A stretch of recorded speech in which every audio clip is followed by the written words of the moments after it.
how are you? It is 9th class today and we are going to discuss about very interesting and very interesting topic for your future reference. It is non-finite and we are going to discuss very deeply today.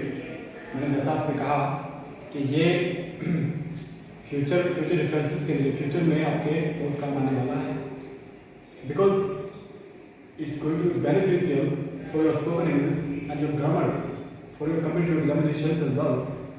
ये आपके grammar competition के exam में आप बैठेंगे उसके लिए तो beneficial होने ही वाला है। साथ ही साथ जो बच्चे स्पोकन इंग्लिश पर ध्यान देते हैं और इच्छुक हैं तो सीखने के, उनके लिए भी ये बहुत ही इंटरेस्टिंग और काम देने वाला टॉपिक होता है। तो आज बात करते हैं नॉन-फाइनाइट्स। ये तरह की बात होती है बच्चों, इसमें 3 चीज़ें आती हैं, इन्फिनेटिव, पार्टिसिपल और जीवन।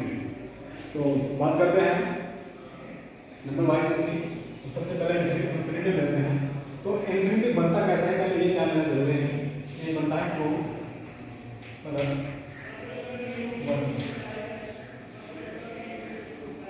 2 + वर्ग की फर्स्ट फॉर्म, ये आपका इन्फिनेटिव बन जाता है। और ये कैसे काम करता है, ये हिंदी में जैसे हम कहते हैं कि किसी भी चीज़ के बाद में ना का यूज होता है। हिंदी में जैसे कहते हैं कि मैं आपको एग्जाम्पल देकर ये समझाता हूँ। 2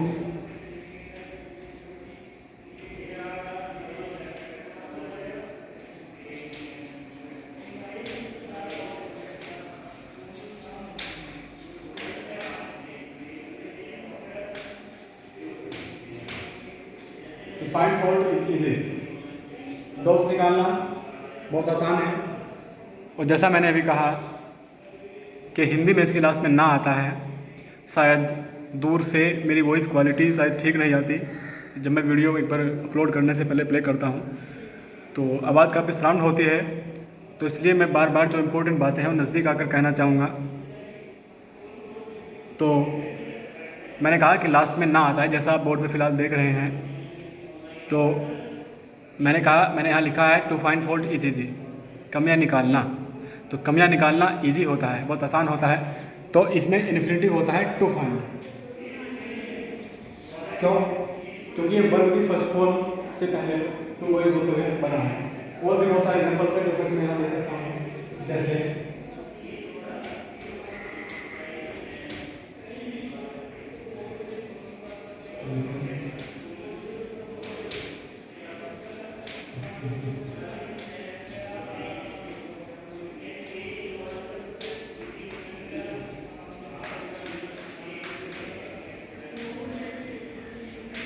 कह रहे हैं कि to listen is easier than speaking, कि सुनना बोलने से आसान होता है। तो इसमें अब आप मुझे देखकर बताएंगे, फिर से आ गया हूँ नज़दीक, कि इसमें कौन सा इन्फिनेटिव है। तो सिंपल है to listen, because verb first form से पहले टू ऐड हुआ है, तो वही आपका इन्फिनेटिव हुआ। तो इन्फिनेटिव आप कह सकते हैं कि जो होते हैं जो वर्ब के फर्स्ट फॉर्म से पहले टू लगाकर बनते हैं, और जिनका हिंदी में अगर हम मीनिंग निकालें तो ना होता है। जैसे to listen is easier than speaking, सुनना स्पीकिंग से आसान होता है। और अगर हम यहाँ लिखें अभी तो इस वाक्य में एक ही इन्फिनेटिव है, वो है टू लिसन। इसमें भी एक ही है टू फाइंड। अगर हम यहाँ स्पीकिंग के जगह पर लिख देते हैं टू स्पीक,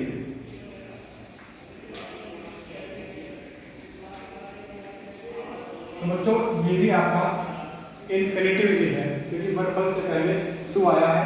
और इसका अगर हिंदी मीनिंग भी निकालेंगे तब भी ना ही आएगा।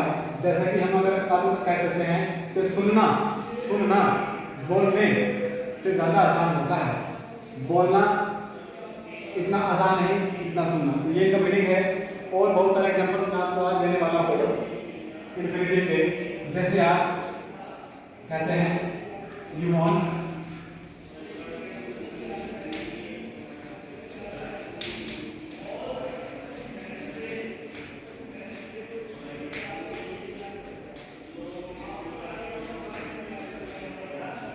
You want to study in abroad, आप विदेश में पढ़ाई करना चाहते हैं। तो उन्होंने कहा विदेश में पढ़ाई करना, पढ़ाई करना चाहते हैं, तो you want to study, to listen, to find. तो अब आप बेटर समझ गए होंगे कि जहां पर्पस से पहले टू का यूज होता है देन देयर इज इंफिनिटी। तो एक एग्जांपल और दूंगा, फिर बात करेंगे पार्टिसिपल टू बी।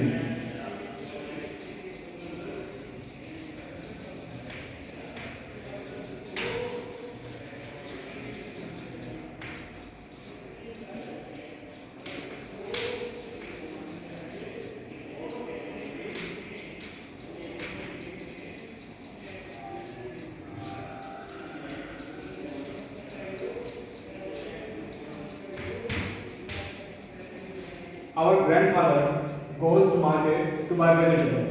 ये कहते हैं कि हमारे दादा वेजिटेबल खरीदने के लिए कहाँ जाते हैं? मार्केट जाते हैं। तो मार्केट जाते हैं क्या करने? Two by vegetables, two by vegetables को क्या करने? टू बाई करने। तो जहाँ पर अभी आप फिर देखते हैं कि जहाँ पर वर्ब फर्स्ट से पहले टू का यूज होता है देयर इज इन्फिनिटिव। जैसे फर्स्ट सेंटेंस फर्स्ट एग्जांपल में टू फाइंड, सेकंड में टू लिसन और दूसरा टू स्पीक और थर्ड एग्जांपल में टू स्टडी और फोर्थ एग्जांपल में टू बाई। तो अब आप अच्छे समझ गए होंगे कि जहाँ वर्ब फर्स्ट से पहले टू मतलब क्या? इन्फिनिटिव। अब आप फिर से आगे चलते हैं, अब बात करते हैं पार्टिसिपल जीरेंट। तो पार्टिसिपल को डीपली समझाऊंगा, इससे पहले मैं बात करूंगा जीरेंट। तो जीरेंट ये बात हमने इन्फिनिटिव की थी, अब जेरेंट की बात करते हैं। ये भी इसी की तरह का ही काम करता है। इसके भी हिंदी अगर निकालें तो इसके भी लास्ट में ना में इस तरह के ही शब्द आते हैं जैसे इसमें आते हैं। जैसा सुनना, बोलने, तो ना भी आया है, में भी आया है, वो आप अपने अकॉर्डिंग सीख लेंगे। तो जीरेंट का भी ये काम है कि इसके भी अगर हिंदी निकालें तो अपने ना का ही यूज होता है। और ये वर्ब फर्स्ट से पहले टू लगाकर नहीं बनता। ये कैसे बनता है? ये भी देख लेते हैं। प्लस ये आपका गिवन है। जैसे आप दूसरे अदर सब्जेक्ट्स पढ़ते हैं, आप मैथमेटिक्स पढ़ते हैं, आप कॉमर्स पढ़ते हैं या अदर सब्जेक्ट पढ़ते हैं, तो मैं आपको फॉर्मूलाज और फिजिक्स वगैरह पढ़ते हैं, तो उसी तरह से बेटा ग्रामर में भी आपको थोड़े बहुत फॉर्मूलाज याद करने पड़ेंगे। मैथ और मतलब आपको ज़्यादा करने होते हैं, मगर यहाँ इतने नहीं। तो दो चार फॉर्मूलाज होते हैं जो आपको याद करने हैं। तो ये नियम है, याद रखने हैं कि जीरेंट कैसे बनता है। वर्ब फर्स्ट में आईएनजी ऐड करने से जीरेंट बनता है। और अगर हम पूछें कि इन्फिनिटिव कैसे बनता है, तो कोई अगर आपसे पूछे तो कहना है सर वर्ब फर्स्ट से पहले टू ऐड करने से इन्फिनिटिव बनता है।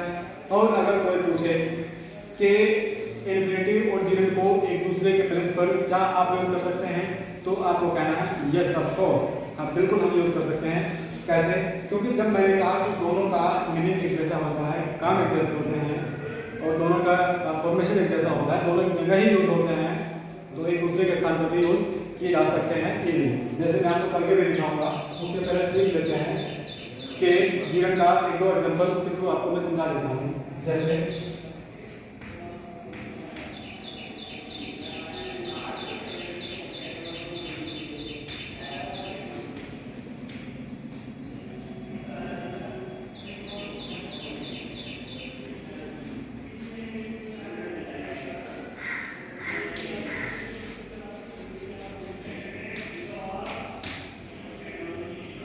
Swimming is awful for the timid. ये कहते हैं कि तैरना डरपोकों के लिए खतरनाक होता है, बहुत डरावना होता है। तो जो लोग डरपोक होते हैं, मरने से डरते हैं, उनके लिए तैरना तो बहुत ही खतरनाक चीज होती है। तो इन्होंने कहा है स्विमिंग। तो देखिए बेटा वर्ब फर्स्ट में क्या ऐड हुआ है? आईएनजी। तो ये बन गया है आपका। दूसरा एग्जांपल देखिए, आपको ज्यादा समझाने की कोशिश करूंगा। जैसे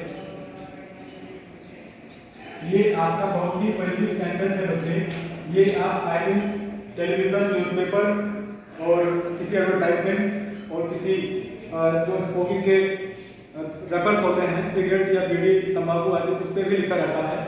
तो स्मोकिंग इज, अब आप आगे बोलेंगे तब मैं लिखूंगा, बोलिए इन हाँ बिल्कुल सही कहा आपने। देखो मैं मैं यहीं से सुन रहा हूँ, आप क्या मनी में बोल रहे हो, सोच रहे हैं। अभी आप बोल रहे हैं स्मोकिंग इज हाँ इंजूरियस टू हेल्थ, राइट, बहुत अच्छा बोला आपने।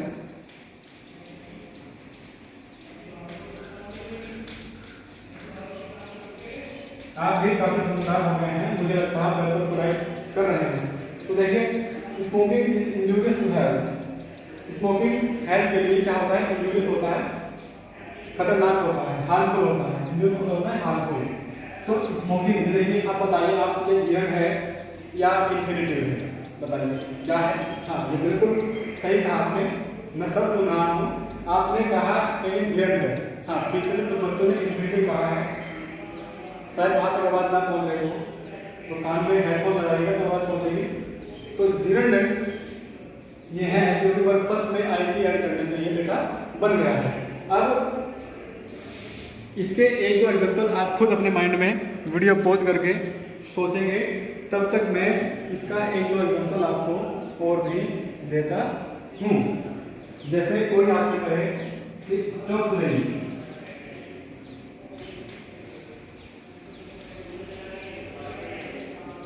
स्टॉप प्लेइंग, खेलना बंद करो, खेलना बंद करो। तो प्लेइंग मैंने कहा कि वर्ड फर्स्ट प्रेजेंट क्या है, जीवन है। स्टॉप प्लेइंग, खेलना क्या करो, बंद करो। तो बंद क्या करो, खेलना। ये देखें कहाँ आ गया, वही सेम इसके साथ भी है, इसमें बाद में नाम अगर आता है मैं लिखना जरा भूल गया था। अब आपसे किसी ने पूछा था कि क्या इंफिनिटिव और जीवन को एक दूसरे के प्लेस पे यूज किया जा सकता है, और आपने कह भी दिया था कि हाँ अफकोर्स, लेकिन अब आपने करके भी दिखाएंगे। जैसे सपोज दैट ये सेंटेंस है कि swimming is also for the team, कि तैरना डरपोकों के लिए खतरनाक है। तो हम अगर यहाँ टू स्विम लिख दें तो क्या इसका मीनिंग बदल सकता है? नहीं, इसका मीनिंग सेम है और वही इसका सेम मीनिंग रहेगा, कुछ भी नहीं बदला, ये किया जा सकता है। जैसे to swim is also for the team, to swim का भी मतलब वही होता है तैरना, और स्विमिंग का मतलब भी वही होता है। तो तैरना ऑफुल होता है के लिए। दूसरा स्मोकिंग के स्थान पर आप क्या लिख सकते हैं? हाँ बिल्कुल सही, टू स्मोक, वेरी गुड। और स्टॉप प्लेइंग में बताइए कौन सा जीरण या इंफिनिटिव है और क्या क्या बदल सकते हैं? हाँ क्या ये जीरण है, बिल्कुल राइट। तो इसको किसमें चेंज करेंगे? हाँ इंफिनिटिव में चेंज करेंगे, तो क्या लिखेंगे? Right, to play.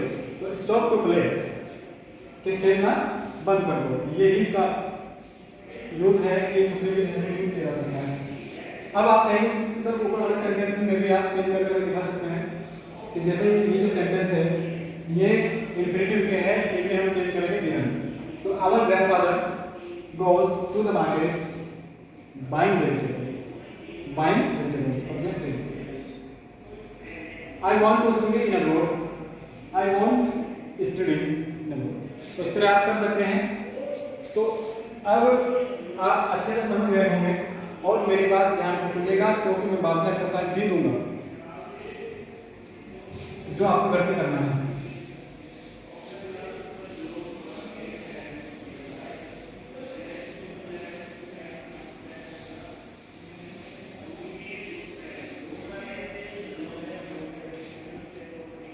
ये हो गया, ये हो गया। अब बात करते हैं पार्टिसिपल। तो पार्टिसिपल जो है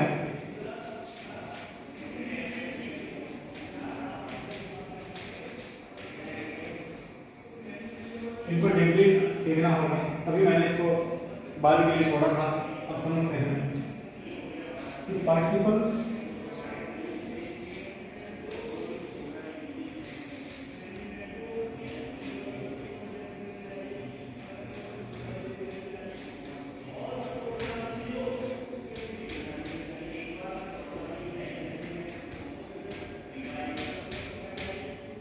present participle,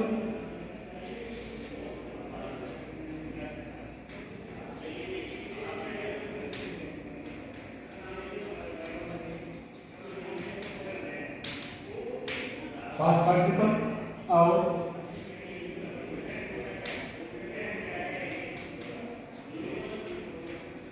future.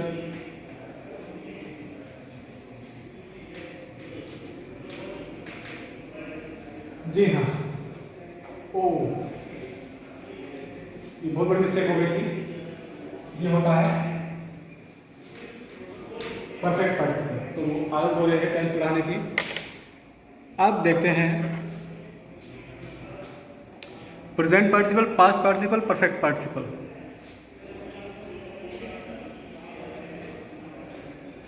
Present participle कैसे बनता है वो भी हम देखेंगे। ये वर्ब फर्स्ट आईएनजी बनता है और हिंदी में करके। पास्ट पार्टिसिपल ये बनता है वर्ब की, बस ये वर्ब के थर्ड फॉर्म से बनता है और इसका हिंदी होता है हुआ। परफेक्ट पार्टिसिपल कैसे बनता है? ये हैविंग प्लस वर्ब की थर्ड से बनता है। इसके बाद में कोमा जरूर आता है, इसके बाद में भी कोमा जरूर आता है। ये सेंटेंस के बीच में आता है, इसको कोमा की कोई जरूरत नहीं है। अब रूल्स देखते हुए पढ़ेंगे।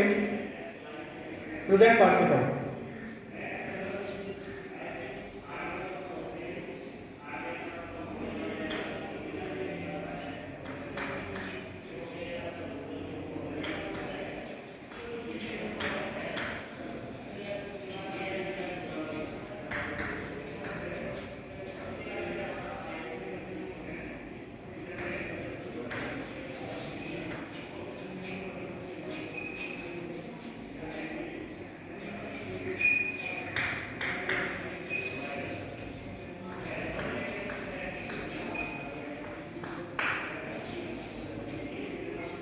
ड्रिंकिंग वाटर,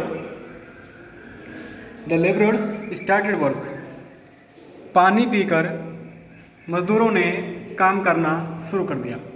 तो जैसा मैंने वहाँ लिखा भी है प्रेजेंट पार्टिसिपल के नीचे, ध्यान से देखें कि पानी पीकर, उसमें लिखा है करके। हाँ बिल्कुल, करके भी आप बोल सकते हैं। पानी पीकर के मजदूर काम पर लग गए, या पानी पीकर मजदूर काम पर लग गए। दूसरा आपका है पास्ट पार्टिसिपल। पहले प्रेजेंट पार्टिसिपल के ही 2-4 एग्जाम्पल आपको देने हैं जिससे आप अच्छी तरह समझ सकें। दूसरा एग्जाम्पल देता हूँ कि हियरिंग द नॉइज या द नॉइज। मैंने कहा था इसके बाद कोमा जरूर आता है।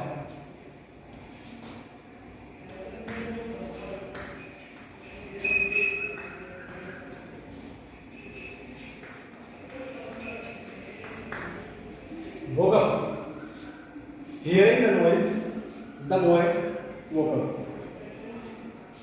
शोर सुनकर, लो अब ठीक है, शोर सुनकर लड़का उठ गया या जाग गया। तो ये होते हैं एग्जाम्पल प्रेजेंट पार्टिसिपल के। अभी आपके मन में एक शक, एक डाउट जाग सकता है कि अगर आप याद करेंगे तो आप कहेंगे कि सर आपने तो कहा था कि इन्फिनेटिव नहीं जिरंड। आपने तो कहा था कि जिरंड भी वर्ब फर्स्ट प्लस आईएनजी से बनता है। अभी आप कहते हैं कि प्रेजेंट पार्टिसिपल भी वर्ब फर्स्ट प्लस आईएनजी से बनता है। तो बच्चों इन दोनों का यूज़ बहुत अलग अलग है। जैसे जिरंड का यूज़ हमने आपसे बताया था कि उसमें क्या था। जैसे मैंने एक सेंटेंस लिखा था स्टॉप प्लेइंग, खेलना बंद करो। तो उसके जो लास्ट में आता है वो ना आता है, वो एक नाउन का कार्य करता है कि खेलना बंद करो। ये जो खेलने की जो नाउन है, जो खेलने की क्रिया आप कर रहे हो, ये आप बंद करो, यानी वो नाउन का कार्य करता है। तो फिर प्रेजेंट पार्टिसिपल किस चीज़ का काम करता है? वर्ब का। जैसे हियरिंग द नॉइज, शोर सुनकर लड़का जाग गया। तो इसमें क्या है कि दो एक्शन एक के बाद एक होते हैं। पहला एक्शन जो भी मतलब सब्जेक्ट होता है, कार्य करने वाला, जिसे कर्ता हिंदी में कहते हैं। इसमें क्या है कि कर्ता एक काम को करके तब दूसरा करता है। जैसे हियरिंग द नॉइज, किसी लड़के ने शोर सुना, शोर सुनकर वह जाग गया। पहले उसने शोर सुना तो फिर वह जाग गया। यहाँ देखें drinking water the labourers started to work. ये जो मजदूर हैं पहले इन्होंने ही पानी पिया, यानी पहला कार्य इन्होंने ही किया और फिर ये काम करके फिर दूसरा काम इन्होंने शुरू किया। तो इसमें क्या है, प्रेजेंट पार्टिसिपल तो ये अंतर है कि डिडंट एज ए नाउन काम करता है, उसके बाद में ना आता है स्टॉप प्लेइंग, खेलना बंद करो, स्टॉप स्मोकिंग, स्मोकिंग बंद करो। और इसमें क्या है, इसमें एक कार्य को करके दूसरा स्टार्ट करता है सेम आदमी, एक ही आदमी। जैसे एक ही आदमी मजदूर ही है, पानी पिया, पानी पीकर फिर काम किया। और यहाँ ये लड़का है, इसने शोर सुना, शोर सुनकर इसने ये जाग गया। तो ये डिफरेंस है चिल्ड्रन और प्रेजेंट पार्टिसिपल में। अब हम समझते हैं पास्ट पार्टिसिपल को। पास्ट पार्टिसिपल के एग्जांपल से समझेंगे। मैंने आपसे कहा था कि ये वर्ब थर्ड का यूज होता है। किसका यूज होता है? Verb third. जी हाँ। और इसका हिंदी जो अगर हिंदी में बात करेंगे तो हुआ आएगा। जैसे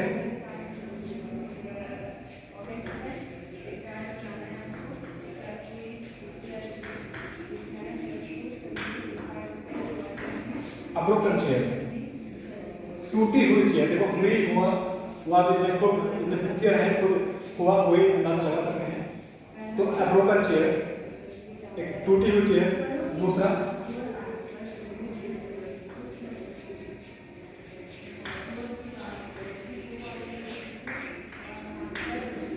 बर्न्ड चाइल्ड, एक जला हुआ बच्चा। ये वर्ब थर्ड है, ये वर्ब थर्ड है। और आपको ढेरों एग्जांपल्स मिल जाएंगे।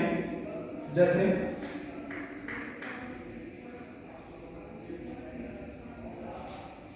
यहां हम लिखते हैं टोल्ड,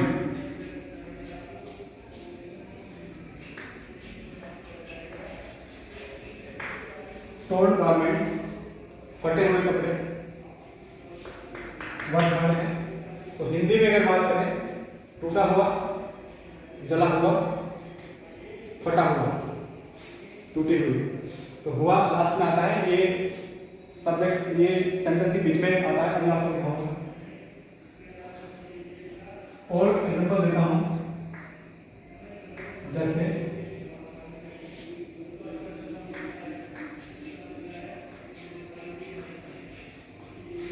एग्जांपल तो बहुत है, मगर आपको वो एग्जांपल इतने इजी देने होते हैं कि आप इजीली समझ सकें, आपको ये चीज भारी ना दिखाई दे।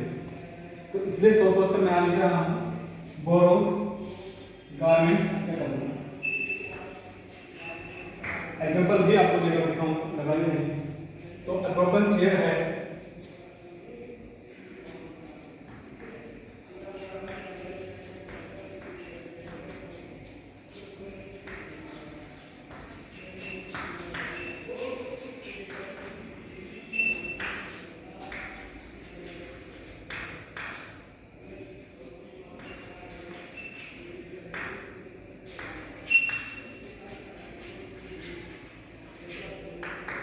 ये देखिए my uncle sold his broken chair yesterday. मेरे अंकल ने कल अपनी टूटी हुई चेयर बेच दी।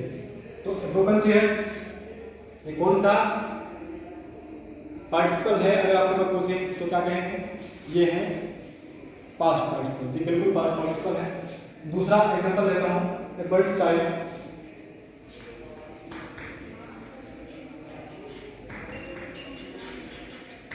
सेंटेंस के बीच में शुरू में नहीं आ सकता है।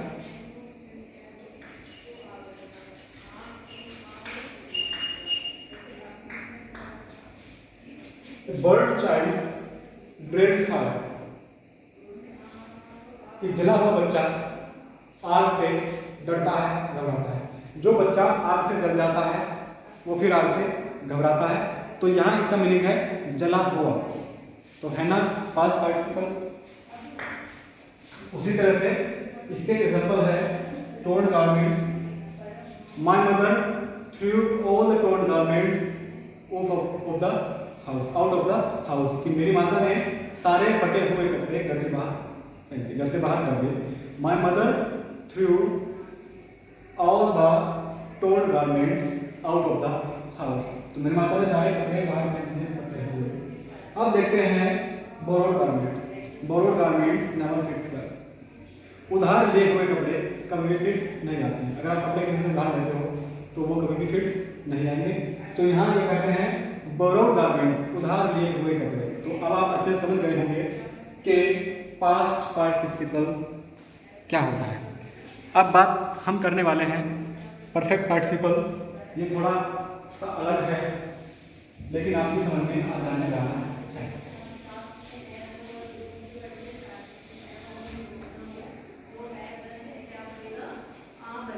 इसके हिंदी में क्या है?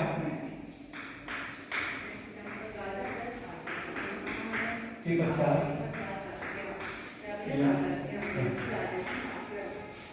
ये इसके हिंदी के बाद आता है। अभी आपको मैं बताऊंगा, हिंदी में निकाल कर दिखाऊंगा। तो परफेक्ट पार्टिसिपल नीचे इसके रूप लिखे हुए हैं कि हैविंग प्लस वर्ब की थर्ड फॉर्म में होकर क्या बनता है बच्चों? परफेक्ट पार्टिसिपल बनता है। परफेक्ट, क्या इसका प्रोनाउंसिएशन है? Perfect. It is perfect participle. तो जैसे having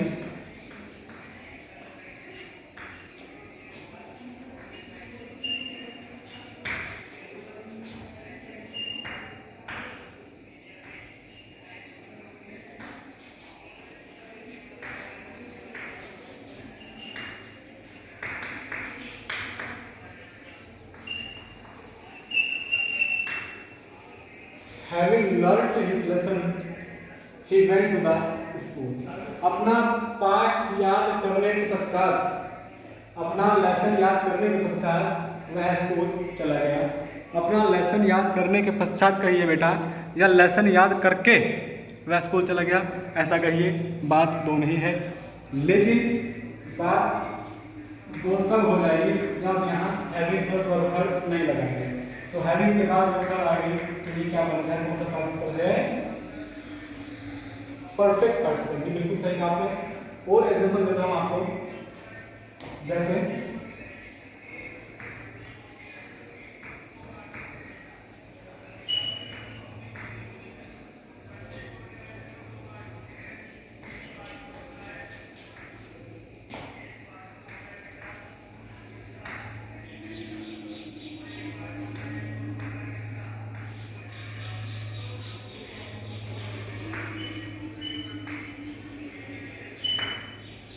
Having seen me, she changed her way। मुझे देखकर उसने अपना रास्ता बदल लिया। मुझे देखकर उसने अपना रास्ता बदल लिया। तो इसमें having seen me, ये क्या है? ये परफेक्ट पार्टिसिपल है। ऐसा देखो उसमें कह सकते हैं कि मुझे देखकर उसने अपना रास्ता बदल लिया, या मुझे देखने के पश्चात उसने अपना रास्ता बदल लिया। तो बेटा वर्ब थर्ड आती है हैविंग के बाद, ये आपको याद रखना है। अब बात करते हैं प्रैक्टिस फॉर होम, घर के प्रैक्टिस के लिए या होमवर्क कहिए। मैं आपको हर एक पार्टिसिपल इन्फिनेटिव और जीरंड के दो दो सेंटेंसेस बोलूँगा। अभी आप ध्यान से सुनेंगे और सुनकर वीडियो पॉज करके फिर अपनी नोटबुक में नोट करेंगे और फिर मुझे उसका करेक्शन सेंड करेंगे। कल भी एक दो बच्चों ने किया था, सभी बच्चे क्यों नहीं करते हैं मेरी कुछ भी समझ में नहीं आ रहा है। सारे बच्चे शायद नहीं पढ़ते, शायद वीडियो नहीं देखते। खैर चलो लिखो। फर्स्ट है तैरना स्वास्थ्य के लिए लाभदायक है। दूसरा है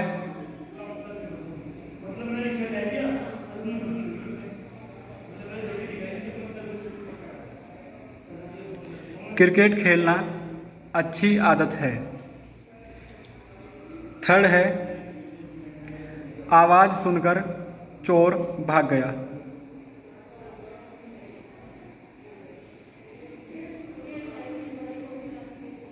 अब लिखना, खाना खाने के बाद उसने धूम्रपान किया। फिर लिखो